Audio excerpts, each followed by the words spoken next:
उत्तर भारत के एक पुराने गांव और उसकी सीमा पर एक चौराहा था। चार दिशाओं की मिलती रेखाएं, जिनके बीचों बीच खड़ा था एक पीपल का विशाल सूखा पेड़। कहते हैं इस चौराहे पर रात 12 बजे के बाद सन्नाटा नहीं होता, बल्कि कोई धीमी सी सिसकी सुनाई देती है।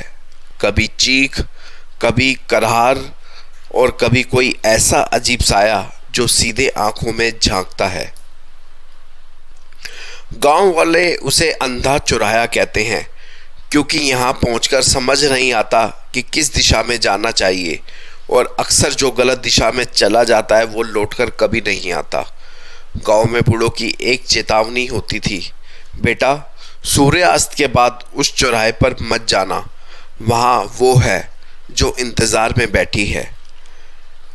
लेकिन 2023 में जब शहर से आए पत्रकारों ने उस चौराहे का वीडियो बनाना शुरू किया, तब शुरू हुई एक खौफनाक यात्रा जो आज भी कई मोबाइल कैमरों में धुंध बनकर बंद है। रजत चावला एक उभरता यूट्यूबर और स्वतंत्र पत्रकार। भूत प्रेतों की कहानियों को रील में ढालना उसका जुनून था। वो बड़रवा गांव सिर्फ एक अफवाह के चलते आया था और उसके लिए एक चैलेंज था। साथ उसका कैमरा मैन विक्की और साउंड जो रिकॉर्डर था वो थी प्रियंका। तीनों ने गांव वालों की चेतावनी के बावजूद चौराहे के पास रात 11:45 पर ट्रिपॉड सेट किया। यह सब बकवास है, रजत हंसते हुए बोला। कोई आत्मा वात्मा नहीं होती। रात के ठीक 12:01 पर कैमरे की स्क्रीन पर हल्की झिलमिलाहट आई। प्रियंका ने धीमे स्वर में कहा, रजत उस पेड़ के पीछे कोई है। जैसे ही कैमरे की लाइट घूमी, एक सफ़ेद साया भागता हुआ दिखाई दिया। उस रात का वीडियो अगले दिन यूट्यूब पर अपलोड हुआ। वीडियो वायरल हो गया, लेकिन वीडियो के साथ एक अजीब बात हुई।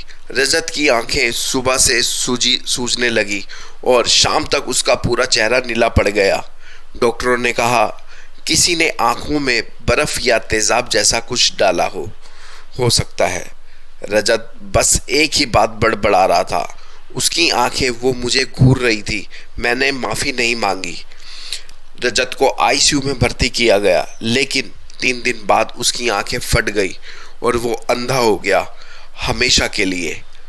गांव के सबसे बुजुर्ग महिला दुलारी दादी ने बताया, वो आत्मा कोई और नहीं, श्यामा है। श्यामा गांव की सबसे सुंदर लड़की थी। हर सुबह चौराहे पर फूल बेचती थी। एक रात गांव के 4 दबंग लड़कों ने शराब पीकर श्यामा को उस चौराहे पर रोका और फिर उसके साथ बर्बरता की और उसे मारकर पेड़ से लटका दिया। वो चौराहा उसका अधूरा बदला है। जिस चौराहे पर रोज वो मासूमियत से फूल बेचती थी, उसी जगह वो अब मौत बांटती है। श्यामा की आत्मा का सिर्फ एक नियम है, जो उसका चेहरा देखेगा वो अंधा हो जाएगा। गांव के कई लोगों ने हादसे की बात बताई। कोई आंखों से अंधा, कोई मानसिक रूप से विक्षिप्त हो गया था। रजत का केस भी यही था। उसने आत्मा को कैमरे से रिकॉर्ड किया। प्रियंका भी सब तब से खामोश हो गई थी। वो बात नहीं कर पा रही थी, उसकी जुबान अकड़ गई थी। अब गांव में एक नया लड़का आया, वेदांत, एक डॉक्यूमेंट्री फिल्म मेकर।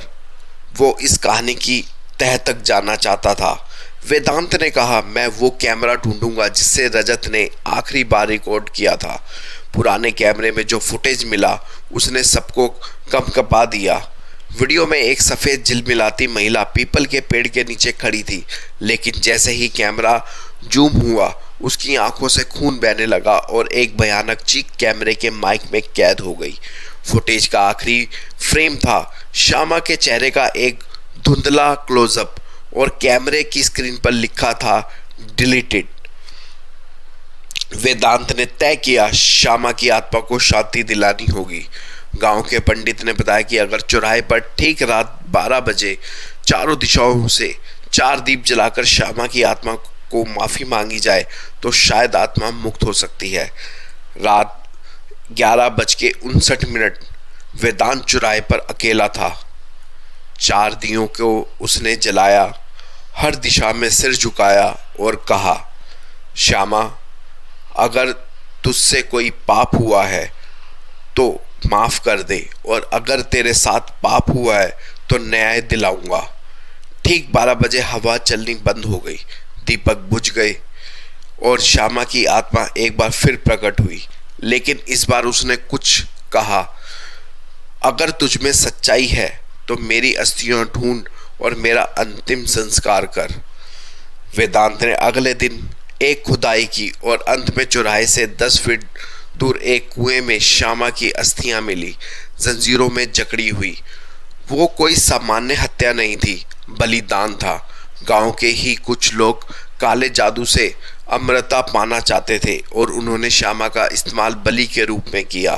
वेदांत ने उन हड्डियों को निकालकर पूरे गांव के सामने अंतिम संस्कार किया। अंत नहीं, शुरुआत है। श्यामा की चीख अब नहीं आती। चौराहे पर अब सिर्फ सन्नाटा होता है, एक शांत सन्नाटा। लेकिन जो वीडियो रजत ने रिकॉर्ड किया था आज भी किसी ने पूरी तरह नहीं देखा, क्योंकि जिसने भी देखा वो अब देख नहीं पा रहा। चौराहे की आत्मा एक ऐसी कहानी है जो सिर्फ डर नहीं देती बल्कि समाज की सच्चाइयों को बेनकाब करती है। श्यामा की आत्मा केवल बदला नहीं चाहती थी, उसे इंसाफ चाहिए था। उसका दर्द, उसकी पीड़ा, उसका अधूरा अंत उसे इस दुनिया में बांध कर रखे हुए था। हर गांव, हर कस्बे में कोई ना कोई चौराहा है जहां राहें मिलती हैं और कई बार किस्मतें टूटती हैं। तो अगली बार जब भी किसी वीरान चौराहे से गुजरे तो एक बार पीछे जरूर देखना, कहीं कोई आंखें आपको घूर तो नहीं रही हैं, क्योंकि हो सकता है वो चौराहे की आत्मा हो।